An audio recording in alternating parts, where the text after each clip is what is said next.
folks, Turbine Guy coming back at you. But today, I am lucky enough to be hanging out with Nate Atkins, better known, aka the Honey Badger, the guy who's going to go into Minneapolis and make a difference and make a change and support the Libertarian Party and the Libertarian views. How are you doing, Nate? I'm doing great. How are you?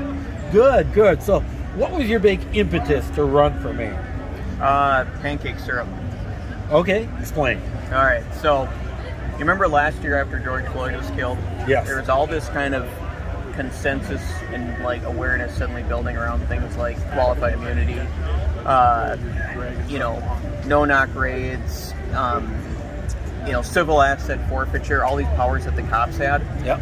And there was all these people kind of like on the right and the left who were coming together and actually saying, yeah, we need to end all these things. We need to tear this stuff down.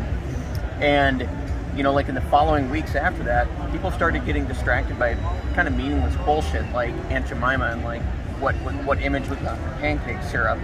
And I was really disheartened by that because I was like, man, it's awesome to see these people coming together and talking about things like qualified immunity and no-knock raids and civil asset forfeiture. So talking about how the government has gotten to a point where it's so overwhelming, they can take your property off of nothing, they can bust into your house without a warrant. Yep. And all kinds of things. Yeah, absolutely. And it was just, ever since then I've been like, no, we need to keep the message, we need to keep the focus on these issues, We can deal with the pancake syrup and all that kind of cultural stuff later, but for now, we need to remember that the government still has these powers, and all this shit that we saw last summer is just going to keep happening if we don't end it.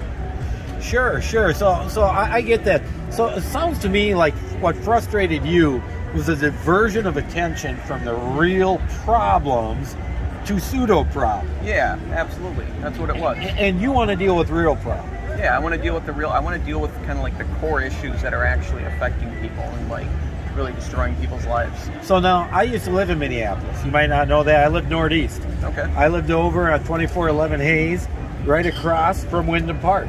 My great-grandpa built the house. It was the first house on the block. Great place. But you know what chased me out of Minneapolis? Was watching lawsuit after lawsuit where the police were operating in bars or other places in uniform, being paid for the bars, yet we were saddled with illegal settlements when these guys got out of control. Yeah, absolutely. Okay, yep. So it's one more thing along the line of what you're saying is we're wasting money on private property issues. Okay, yeah. These are bar issues, hiring security guards, and the taxpayers are held accountable. Yeah. And the taxpayers are always held accountable. And I didn't understand why police officers were allowed to wear their uniforms in bars if the city had no recompense and if the city was liable. So what do you think about that? No, I think that's absolute BS. One of the things that I'm like a really big fan of is requiring the police to carry personal liability insurance so that if they mess up, if they make mistakes, if they kill someone, they're going to be the insurance companies are going to be paying for it and not the taxpayers. So then we're back to qualified immunity, right? Yeah. That's what you're talking about is immunity. And I got to tell you, you're speaking to my heart. Because every time that the city tends to persecute me, they go to court, it's this immunity, and this immunity, and they throw them all up on the wall, and they see which one the judge is going to take, and then they go from there. Yep. And then who is screwed when that happens? Well, I mean, the taxpayers, the taxpayer people, and the people and the victims. Yeah. Exactly. So it sounds to me like this libertarian idea for you in regards at least to the police, because that's what we're talking about tonight, is just let's start getting some accountability. Now, I want to ask you, should that accountability end at the police or should it be extended to the prosecutors as well? And honestly, I had never thought about that, but yeah, it should maybe go to the prosecutors as well. They need to be held accountable just like the cops in terms of, wrongfully convicting people or failure to prosecute cops who clearly violate the law. Yeah, I had a prosecutor who charged me with a crime I was exonerated for, but the next hearing after he charged me, we got to court and he said, well, I've got conflict, so I have to recuse myself.